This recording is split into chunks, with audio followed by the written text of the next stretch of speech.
गेल्या 4 दिवसांपूर्वी एसडीपीआय पक्षाने मौलाना आझाद आर्थिक विकास महामंडळात घोटाळा झाल्याचा आरोप करत आंदोलन केले होते। या पार्श्वभूमीवर सरकार एक्सप्रेसने महामंडळाचे बीड जिल्हा व्यवस्थापक इमरान कादरी यांची प्रतिक्रिया जाणून घेण्याचा प्रयत्न केला। जो आज से 2-3 दिन पहले मौलाना आज़ाद के ताल्लुक से प्रोटेस्ट किया गया है एसडीपीआई की तरफ से कलेक्टर ऑफिस में, तो इसके अंदर कुछ चीज़ें जो सामने आई है कि भाई बोझा चढ़ाया हुआ है मगर अभी तक पेमेंट किसी लोगों को रिलीज़ नहीं हुआ। और दूसरा मसला ऐसा है उनका कि भाई हमारे पहले लोगों के हो गए, हमारे बाद के लोगों के हो गए, मगर ऐसा नहीं है कि जो फाइल्स रुकते हैं यहाँ पर कि भाई की क्यूरी की वजह से वो पेंडिंग रहते हैं और जिसकी क्यूरी कंप्लीट होती है वो आगे जाती है प्रोसेस। रहा सवाल दूसरा जो पेमेंट का है कि भाई 298 लोग जो बता रहे हैं कि भाई उनका पेमेंट रुका हुआ है और उनकी प्रॉपर्टी पर बोझा चढ़ा हुआ है, तो वो बोझा चढ़ाना एक ऑफिस का एक अलग भाग है, अलग पार्ट है, वो प्रोसेस में ही है।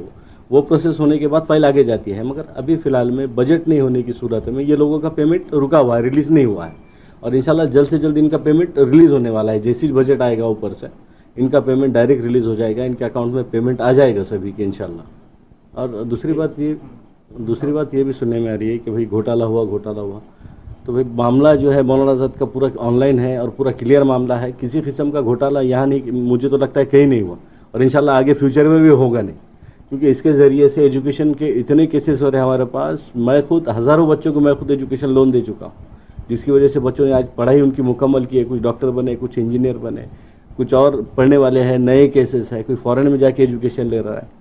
तो ये जो घोटाला हुआ ऐसा नहीं है कुछ इसके अंदर। जिसको भी अगर कुछ शक है या किसी की कुछ गुंजाइश है उसमें, तो आप कभी भी ऑफिस पे आइए, रेस्पेक्टली आइए, बैठिए, पूरा रिकॉर्ड चेक कीजिए और उसके बाद आप डिसीजन ले सकते हैं उसका जो भी है।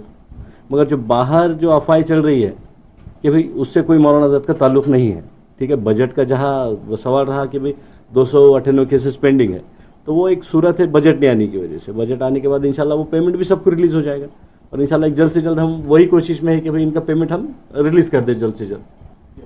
आज हमारे पास जैसे बिजनेस लोन के ताल्लुक से भी चालू था कि भाई पैसे नहीं मिले, हमारी पहले हुई, इनकी पहले हुई, इनकी बाद में हुई, हमारी पेंडिंग है, ऐसा कुछ नहीं है। हमारे पास टोटल 1000 फाइल इन्वर्ट हुई, जिसमें से हमने अभी तक के टोटल सैंक्शन 759 लोगों को बीड़ ज़िले में सैंक्शन दे दिए हुए, जिसमें से 275 लोगों के अपन ने डिसबर्स कर दिए हुए, पैसे वाटअप कर दिए उनके खाते में। और रहा सवाल जिसके पार्ट 2 पे बोझा चढ़ाया हुआ है और 298 है, वो 298 नहीं, टोटल कुल मिला के 303 फाइल है वो, जिसका पेमेंट रिलीज़ होना बाकी है। और बाकी 94 जो है बीड़ ज़िले में क्यूरी में पेंडिंग है, वो लोगों को कॉल करने के बावजूद भी लोगों ने पेंडिंग क्यूरी कंप्लीट कर नहीं दिए हुई है, इसलिए वो पेंडिंग है। अपना सैंक्शन का ratio sir near about 75% plus है सर। 1000 फाइल में से 759 हो रहे, तो 76 के अबाउ रेशो आ रहा सर उसका कि टोटल सैंक्शनिंग का इतना है 1000 फाइल में से, जिसमें से तो तकरीबन क्यूरी में पड़े हुए हैं, मगर नियर अबाउट तकरीबन पूरे सैंक्शन हो गए हुए अपने पास के, अगर वो हिसाब से देखा जाएंगे। 759 तो पूरे सैंक्शन ही है सर अपने पास, जिसमें से 275 तो अपने डिसबर्स किया हुआ है पूरा लोन और 303 जो है पेंडिंग है और इंशाल्लाह बजट जैसी चाहेगा वो भी इशू हो जाएगा उनका।